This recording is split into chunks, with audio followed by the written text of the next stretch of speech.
Well, as you will all know, over the last number of weeks in our evening services, we've been considering this part of the Bible together, and we've been looking particularly at the life of Abraham.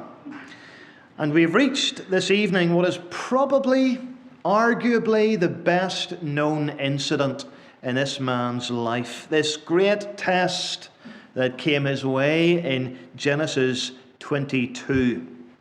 It's one of those mountain peak passages in the Bible. It's a vivid, moving, mind-capturing scene. Someone has said, so long as men live in this world, they will turn to this story with unwaning interest. There is only one scene in history by which it is surpassed. That scene, of course, the scene of Calvary. And that scene of Calvary we're going to see, it casts an unmistakable shadow over Genesis 22. We have here a breathtaking account of this man of faith and the test that came his way. And with this chapter being so significant and with it being so full of gospel signposts and parallels, it seems to me it would be remiss to deal with it or to try to deal with it in just one go, just one sermon. And so I'm very glad that in the providence of God we've reached this opportunity in the life of our congregation.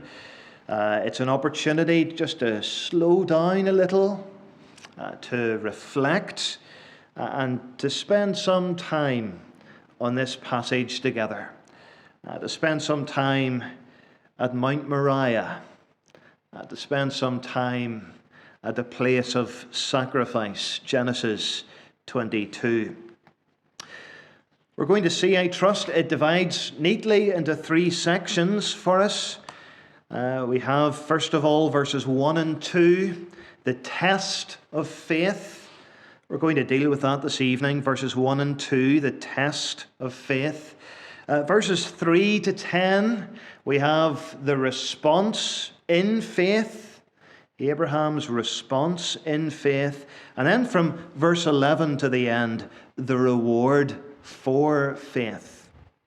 So God willing, those will be our divisions for our three addresses this evening and twice on the Lord's Day.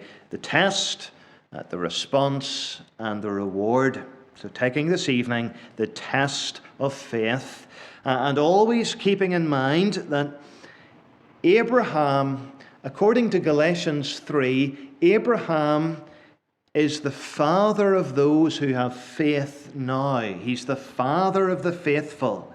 And how God deals with Abraham is essentially his pattern for how he deals with us today. And so that is to say, every one of us this evening, like Abraham, will find our faith tested. We'll find our faith tested. And when tests come, we shouldn't be surprised as though something strange were happening to us. So let's consider this test together. Firstly, the sending of the test. The sending of the test. Again, it's only verses 1 and 2 this evening. Abraham had many tests in his life. If you were to think back, you could pull out various tests over the course of his life, but none of them quite like this. None of them as painful as this. Verse 2, God said, take your son, your only son, Isaac, whom you love, and go to the land of Moriah and offer him there as a burnt offering on one of the mountains where I shall tell you. Never before had Abraham faced anything quite like this. What's going on here? Why is it that Abraham should have to face an ordeal like this? Well, thankfully, the writer recording these things for us, Moses, tells us in the very opening verse of the chapter, he gives us a very, very helpful insight into the whole passage. Verse 1, After these things, God tested Abraham.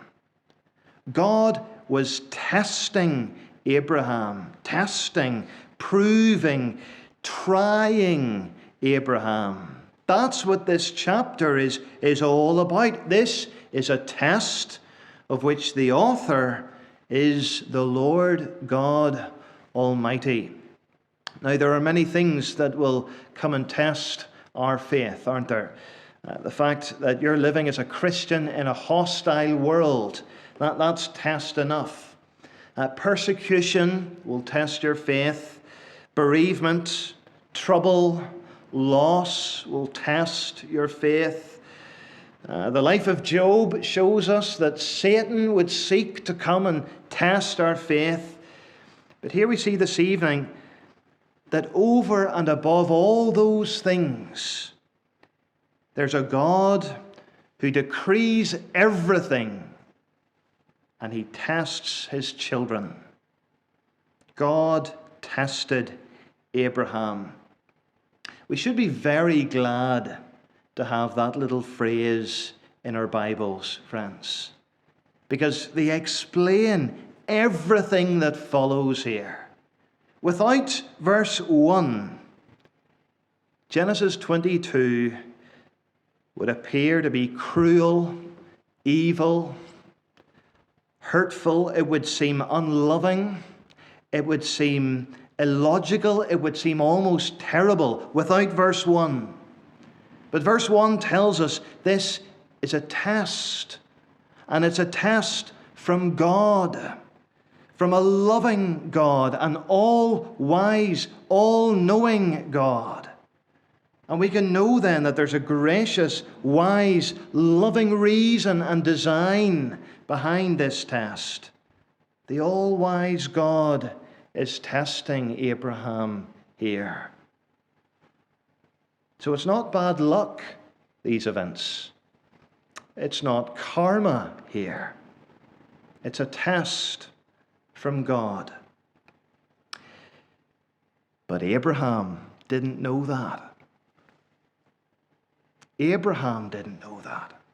We know it because we have verse 1. But Abraham doesn't have verse 1. He doesn't have that information. All Abraham knows is that God has called him to do something absolutely horrific. And that's a very crucial point for us, friends, isn't it? Because like Abraham, we too were called to face sometimes incredibly hard situations. And never do we hear from heaven, this is a test I'm sending to you. We don't get that kind of information to hand, but we need to learn, we need to remember, God does send tests into the lives of his children. And often he puts us into hard and difficult and unpleasant, even painful situations. If you're in one this evening, it doesn't mean God doesn't love you. It doesn't mean that. And in fact, it means the opposite, really. Hebrews 12, verse 6. He disciplines those he loves. He does it for our good. He's our all-wise, all-loving, all-knowing, all-powerful Father in heaven. So the sending of the test, it didn't come randomly. This was something that was sent from heaven to Abraham.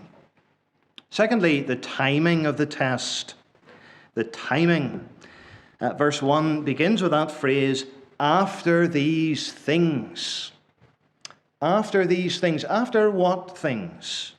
Well, it's really referring back to the previous chapter and the previous events, isn't it? That chapter 21, we saw Abraham sending Ishmael away. Do you remember that? Sending Ishmael and Hagar with a bottle of water, some bread, just off into the wilderness. Perhaps Abraham thought to himself after that, well, surely now the worst is over. If God asked me to do that hard thing, surely that's the limit he could ever push me. Maybe he thought to himself, Ishmael, Hagar, they're gone now. Lot, he's gone. just of Sarah and Isaac. Surely all is well now.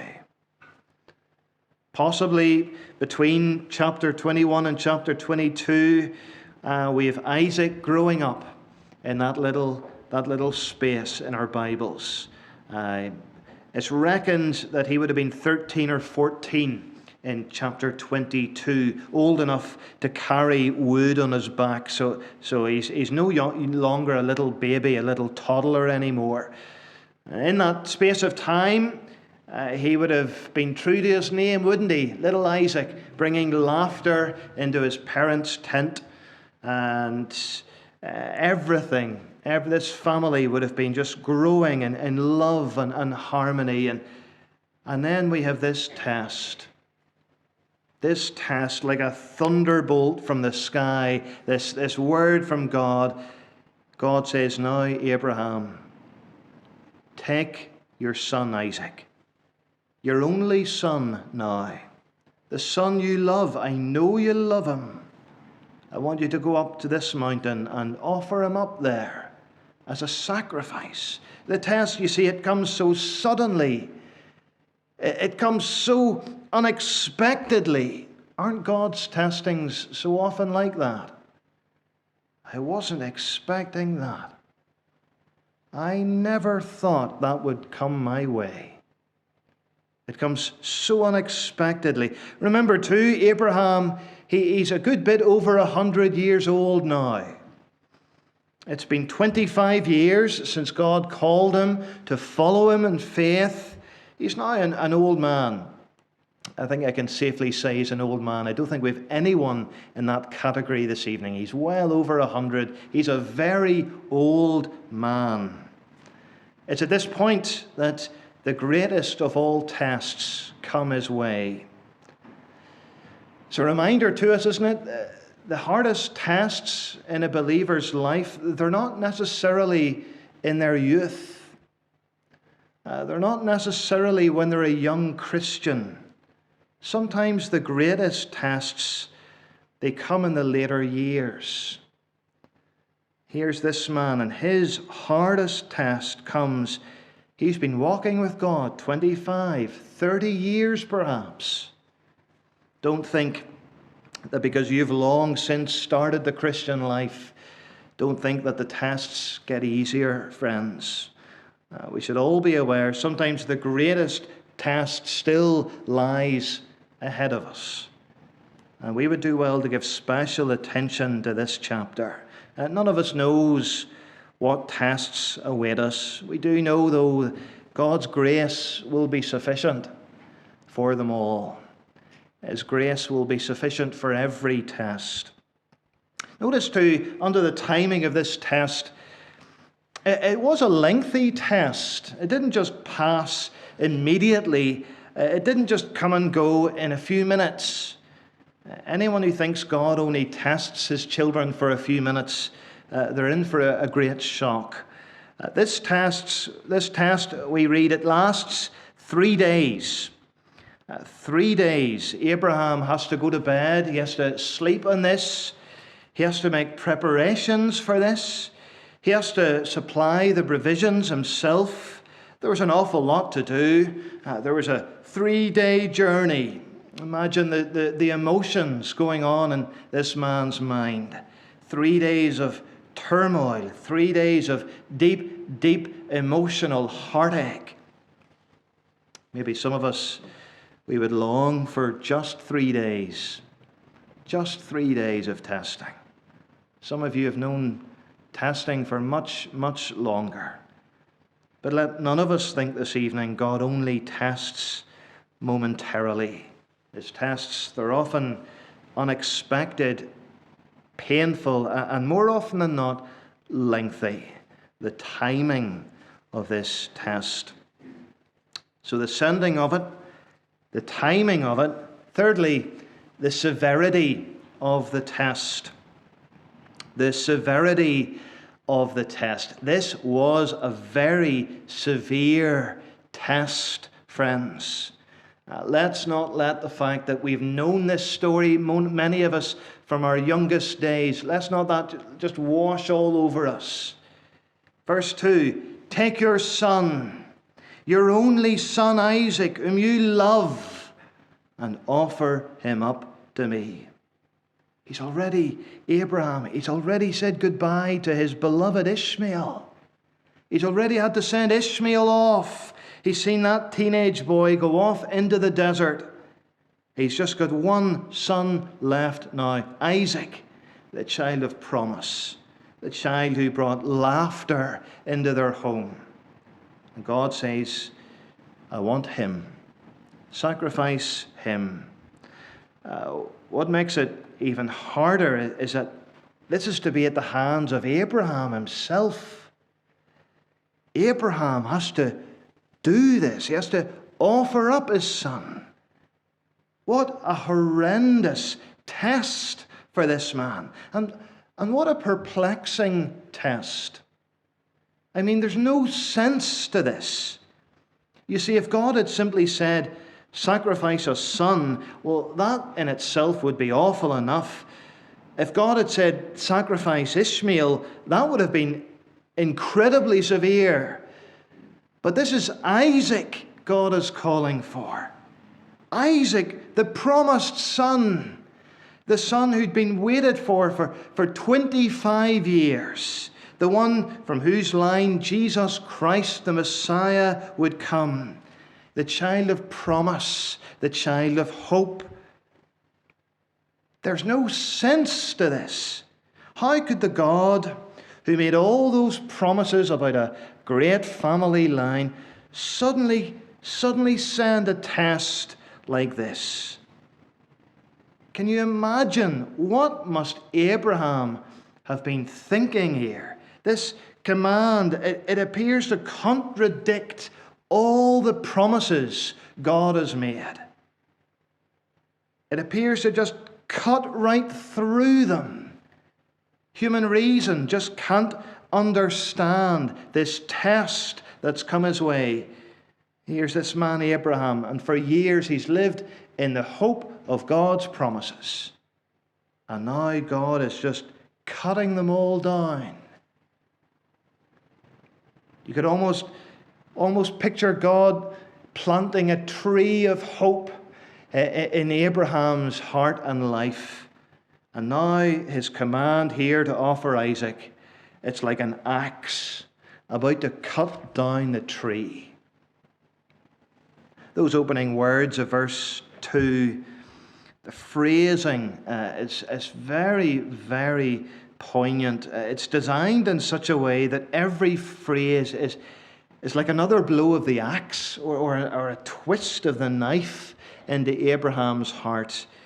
Take your son, your only son, Isaac, whom you love, and offer him up. It's an utterly bewildering test, friends. There's no explaining of it for Abraham. It's a test. It's a test. And tests are meant to be testing, friends. But this is so severe. God brings Abraham to a point where human reason just can't figure it out.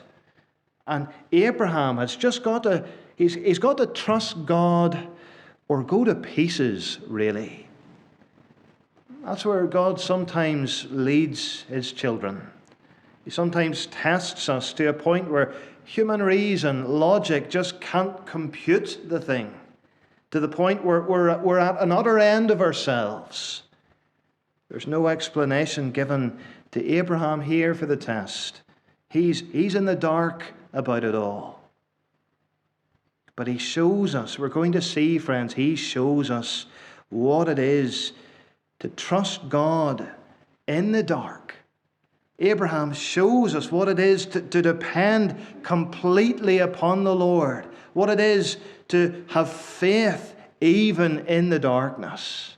The severity of this test, the sending of it, the timing of it, the severity of it, and then fourthly, the purpose of this test. the purpose. Why? Why is God doing this? Why is God bringing this into Abraham's life? And why does God bring testing into our lives? Why does he stretch us to almost beyond breaking point?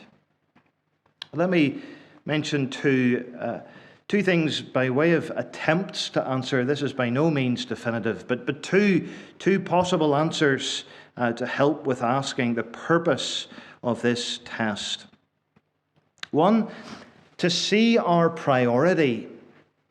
To see our priority. In Matthew's Gospel, the Lord Jesus gives us part of this answer. Matthew 10, verse 37. Whoever loves father or mother more than me is not worthy of me, and whoever loves son or daughter more than me is not worthy of me. Here's God's great challenge to Abraham, that God be number one in Abraham's life, that God have chief place, that God have pole position, that God could not and would not play second fiddle. He does that in our lives too. He'll test us and hone us and shape us, so that our lives are increasingly resting on Him and Him alone. He may not test you in exactly the same way He tested Abraham, but the principle may well be the same. We must give Christ first place. First place. It's ultimate surrender He calls for.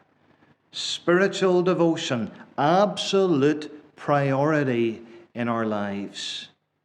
Christ will not allow our work, our leisure, our things, our career, or even our family to come before Him.